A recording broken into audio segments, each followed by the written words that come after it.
Hello and welcome to my Let's Play for Final Fantasy XV, a Final Fantasy for fans and first-timers. My name is Hello Empathy. This is going to be my first ever Let's Play, so I'm very sorry. It's not going to be technically very impressive, very high quality Let's Play, but it's something that I really wanted to do anyway and try my hand at it because I am a long-term Final Fantasy fan. And I've been looking forward to Final Fantasy XV for a very long time. So when it came out, I was like, you know what, I actually want to try and record this so I can share my experience with all of you and anyone who's interested in watching. So yeah, let's get down to it. I've already changed options and I've played around a bit with the combat just to get used to the controls, but otherwise I'm going into this completely blind, so it's very exciting and I am so psyched to be able to finally press new game. So let's do it! New game, yes! Select difficulty level, normal. Tutorial? Should we do the tutorial? Okay, let's do the tutorial. May not be the most exciting way to start the game, but it may offer important information about important mechanics. Or just fun interactions between characters, I don't know. Okay, funky music. This is like elevator music. Final Fantasy elevator music. Hey there, Noct, says the annoying carbuncle.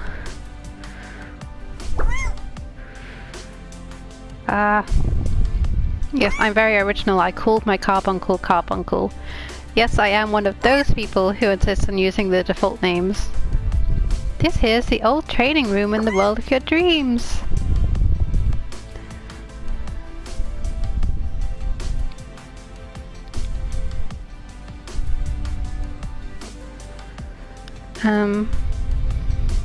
Yes?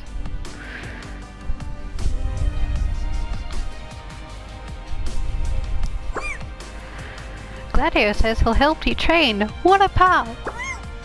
Alright, let's get started. Defend yourself. I think that's words to live by, just generally anyway.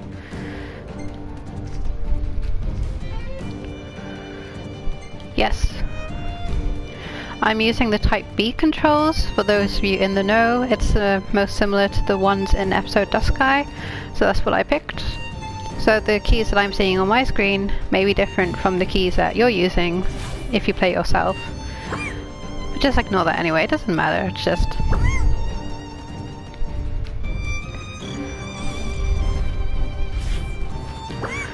Oh my goodness, this is so easy. Maybe doing the tutorial was a bad idea. This is just gonna be a matter of pressing and holding a button and then waiting. Hold square to automatically chain attacks. Tilt the left stick while attacking to change the way the combo unfolds. Strike a foe from behind to deliver a blindside for 50% more damage. So let's try the forward tilt then. And left tilt. Okay, that seems a bit faster, more aggressive. Oh, didn't even let me try out all the directions. Okay, yes, what now? Parrying! Hold L1 again! Block with L1, counter with square. Certain enemy attacks can be parried. A shield will appear, signaling for you to defend. After defending with L1, swiftly press square to parry. What? Do I have to tap L1 when he attacks, or is it enough to be holding it already? Oh yeah, I have wait mode activated.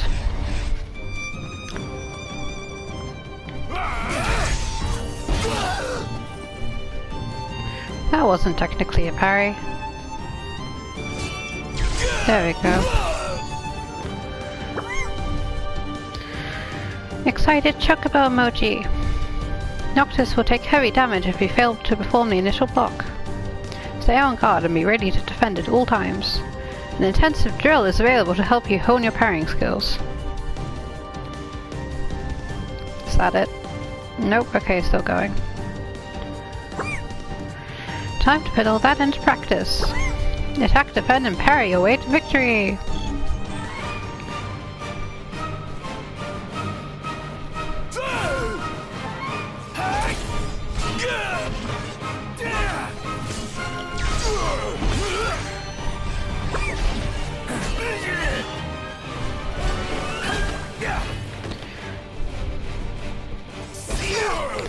Yeah. Trying out the different directions on the analog stick. Not seeing a huge amount of difference though.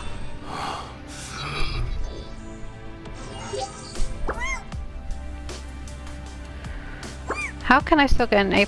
Oh, for offense. The D is a separate thing. Begin next tutorial. Why not? We've started it now. Like, I have no idea what I've gotten myself in for, but we've started the tutorial, so let's continue the tutorial. This is the full first time playing experience. I'm doing the tutorial so you don't have to.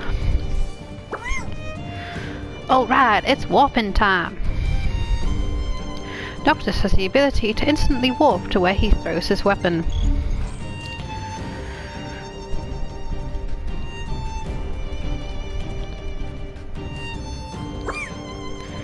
Press circle to throw your sword.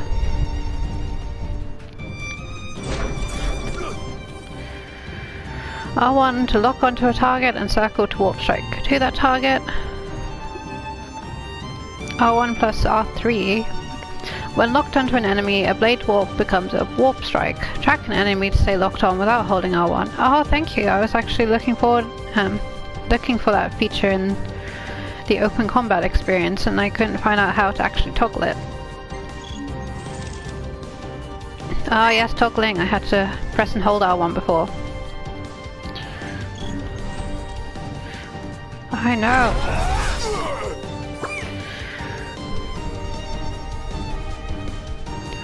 Point warp. In addition to warp striking enemies, Noctis can also point warp to specific locations. Look around and then press and hold circle to point warp to the marker. You can point warp to blue markers when they appear on screen. Such as that one.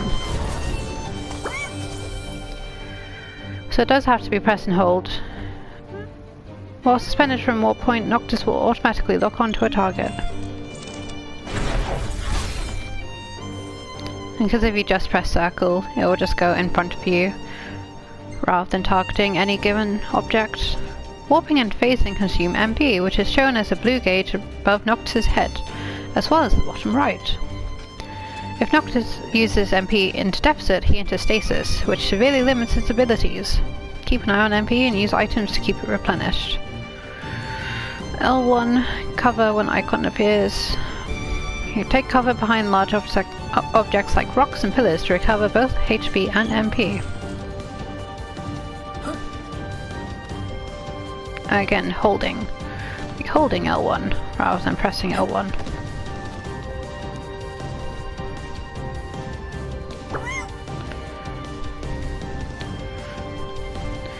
Performing a point warp instantly restores all MP. Take note of markers in case you need respite.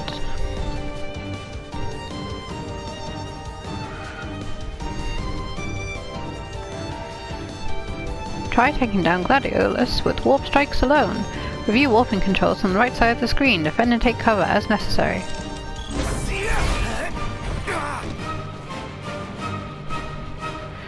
Whee!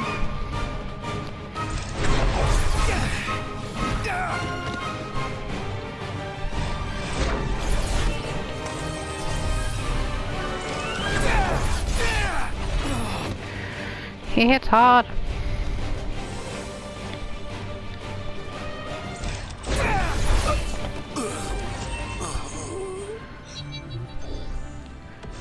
Okay, active mode, wait mode is kind of annoying me. seemed like a good idea in certain circumstances, especially because it only shows up if you're not doing anything. But in the tutorial you're not doing anything quite a lot of the time because the game is very strict with what it actually lets you do. Okay, next tutorial, resistances.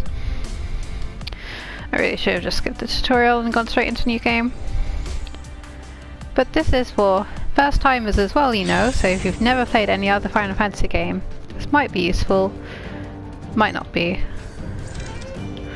Might be a disaster.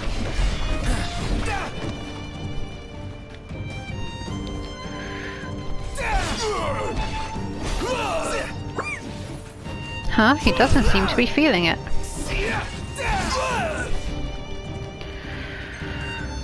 When striking an enemy, the damage value may appear in different colors. Orange indicates increased damage, while purple indicates reduced damage.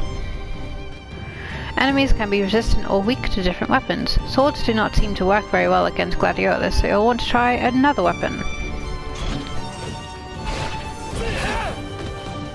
Okay, so that was an orange, so that seems to be better.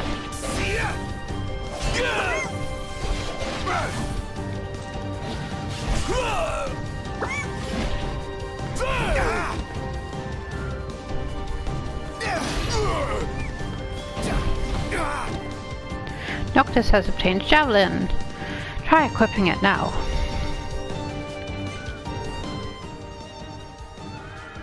Oh my goodness, special menu screen. Equip Noctis and his friends with weapons, accessories, outfits, and techniques. Noctis can equip up to 4 weapons, while his friends can only equip 2. Because they are just lamer than he is, obviously. They're not special enough to have 4 weapons at once.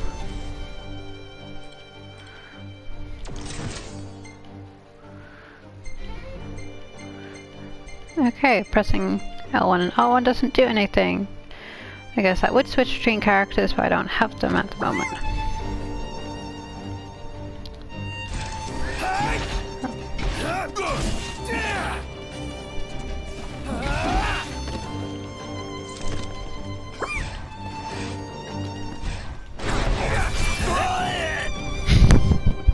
What kind of death sound was that, Gladiolus? Bleh!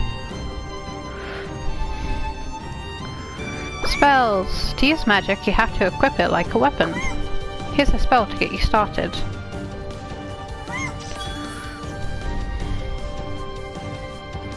Noctis has obtained fire! Like weapons, spells must be equipped before they can be used in combat. Cycle to the spells tab and equip fire.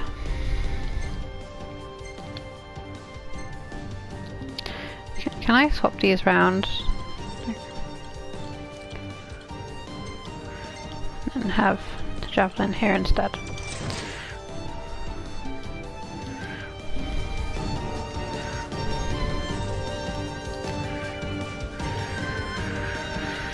Select fire spell and cast it! Wow, you make it sound so easy.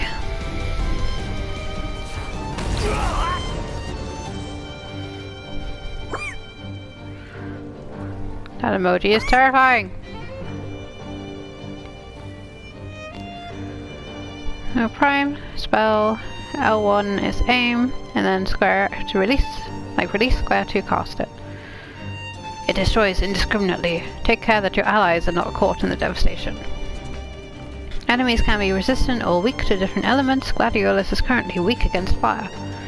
When a weakness is struck, damage values appear in orange. Noctis cannot warp strike while wielding a spell of machinery. You must first switch to another type of weapon.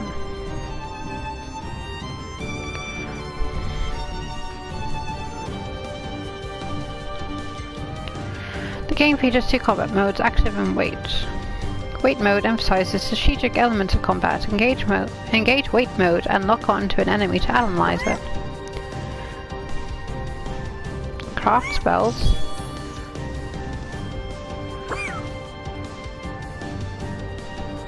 Okay.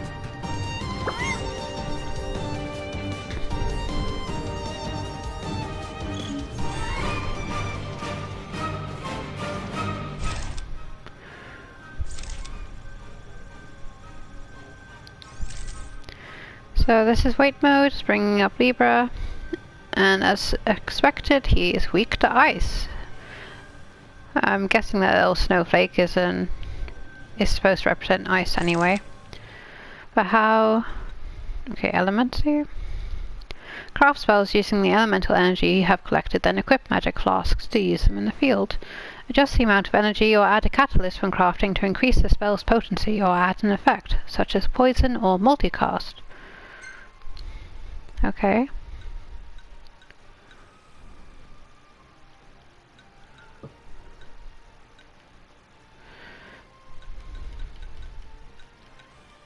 Do I really need to use this many? Okay, how? How do I actually use it now? Oh, magic flasks 3, so I guess I can only actually make 3. Let's make just one to start with then. Wait, I can't do that either. What?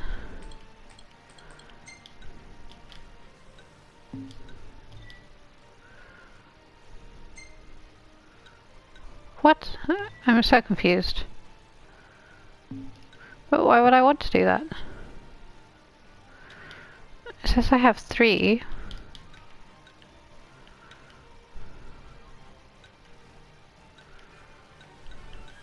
This is just increasing the potency if I... Okay, what?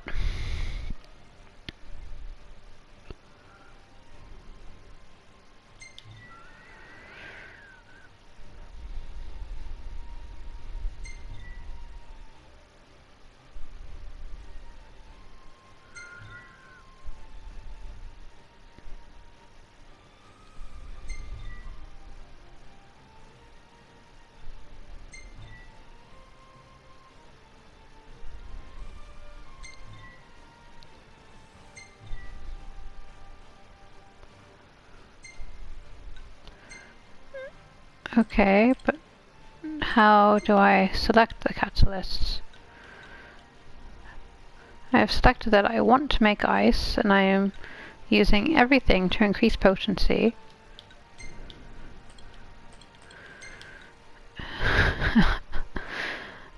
I do not understand this at all. It says select an empty magic flask. I have 3 of them. 1 of them has fire, 2 are empty. Oh god, what?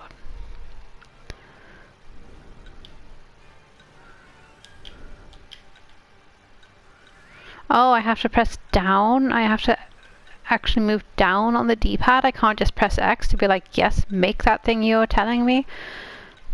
I have to specifically move down on the D-pad? Why didn't it just say that then?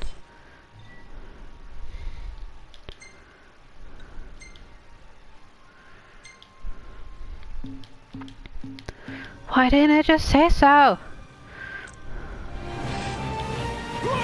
So wait mode is not kind enough to actually let you aim your magic. Just have to assume that you're in the right place to begin with. Oh, I didn't actually want to do that.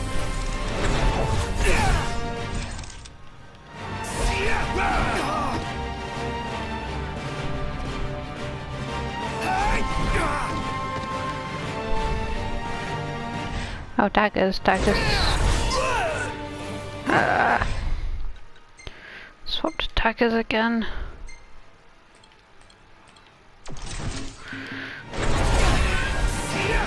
Is weapon type going to be this important in the main game? It just seems unnecessary, like convoluted.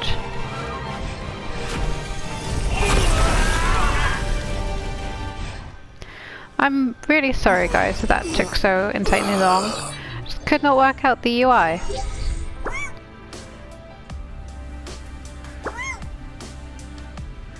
I'm so frozen. Teamwork.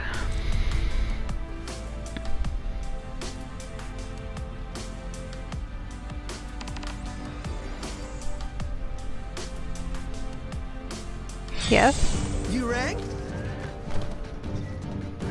Link strikes. Noctis' friends engage in combat automatically. If they are nearby when Noctis performs a parry or blindside, using a sword, greatsword or polearm, they may join in for a link strike.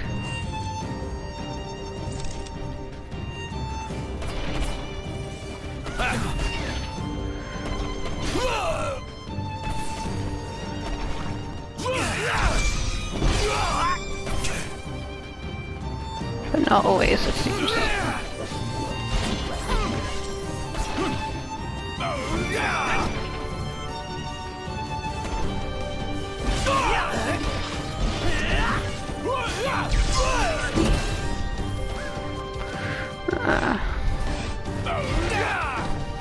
He's weak to this weapon again.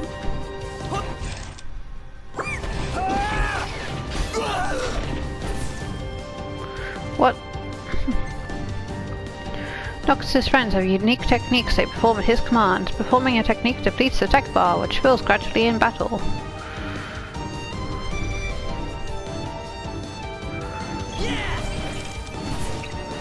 Pronto, you're up.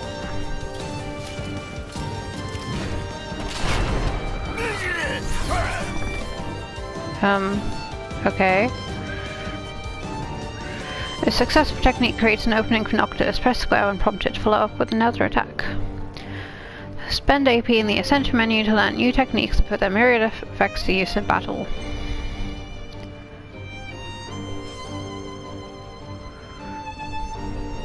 Am I meant to do that now?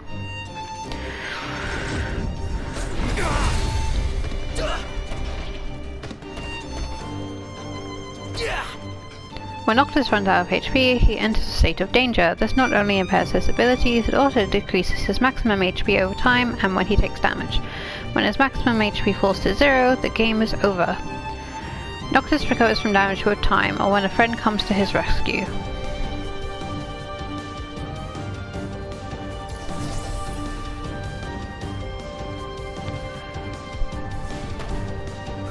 I think we'll be saving the AI more than they'll be saving us, though. Friends also fall into a state of danger when they run out of HP. Unlike Noctis, however, they do not automatically recover and need to be rescued first.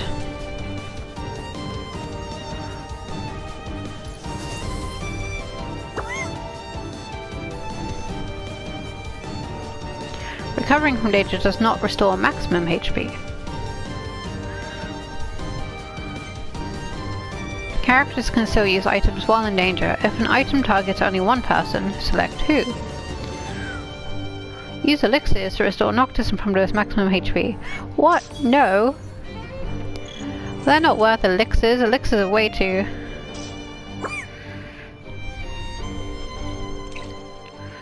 Oh, it's way too valuable. No! Yep. Just use regular potions. You don't need elixirs for this. You're supposed to be saving them for the final boss, guys.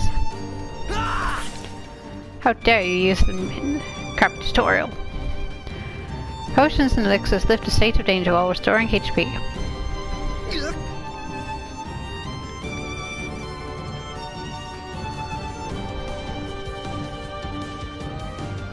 Now team up with Prompto to take down Gladiolus.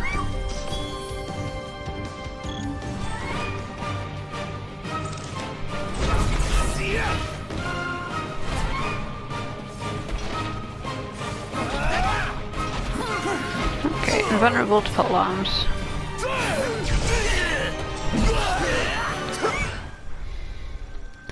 Time to Libra him. It's vulnerable to thunder, is that? And the great sword. Well, I don't have any thunder.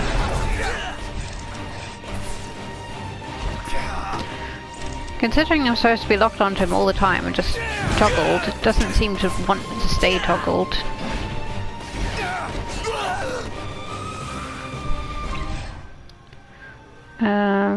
That's not what I wanted to do. What? Yeah.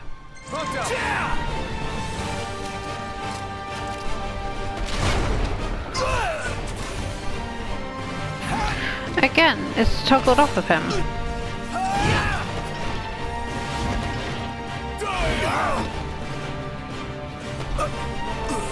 Oh, Prompto, you kill Stealer. Just tackle him and then he's dead. With your buddies at your side, you've got nothing to be afraid of. Oh, finally! I've completed the whole tutorial. Okay, great. So, what is this lore guide it speaks of? Take a closer look at the paintings on the walls to learn about the lore of Eos. When you're done, just let me know. History time.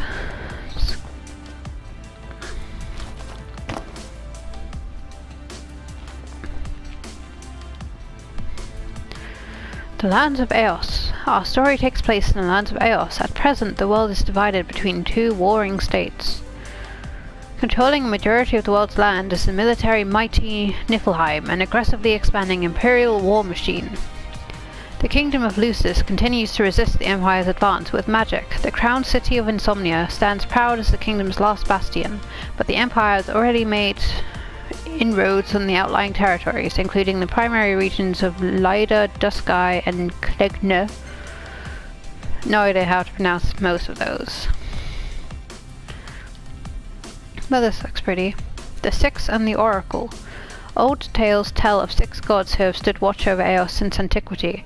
It is said they now slumber, conserving their strength, waiting to awaken upon the coming of a plague known as the Star Scourge. She, most pure of faith, is the Oracle, a daughter in the line of those said to commune with the Six. Blessed by the astral gods, she calls forth the power of Eos to heal those who are suffering and afflicted. Her devotion to helping all those in need has inspired reverence for her among people from all over the world.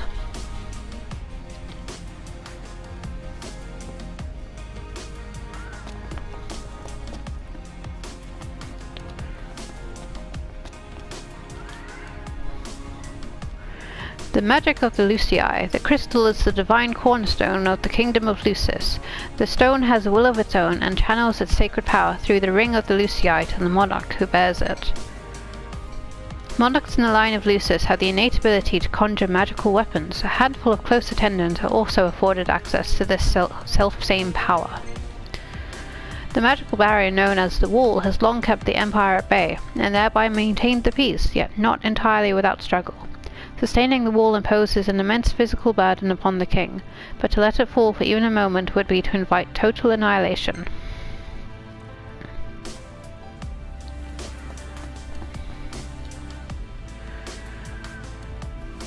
Eos is plagued by hordes of demons, vicious nocturnal creatures of various forms that strike fear into the hearts of even the most seasoned hunters. Demons are denizens of the night, and the more predatory among them are drawn to the roads after dark. People now dread the setting of the sun for fear of what monsters might be lurking in the shadows. In recent years, the demons have grown in number while the nights have grown longer.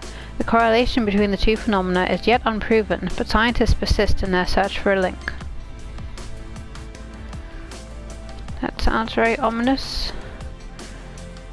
And it seems like those are the only paintings, just the 4 of them. You say X to talk, and then you refuse to actually talk. You just jump around instead. Okay, I guess that's it for the tutorial. I know it hasn't been a very exciting first episode, but I'm going to end it there for now, because I don't want these videos to end up getting too long, and then losing part of the recording or cutting off partway through. So thank you very much for putting up with me. Tutorials suck, shouldn't have done it, should have just gone straight in, but it's too late for that now. But hopefully next time we'll actually be able to start the game, do something a bit more exciting and engaging than just being told how to play.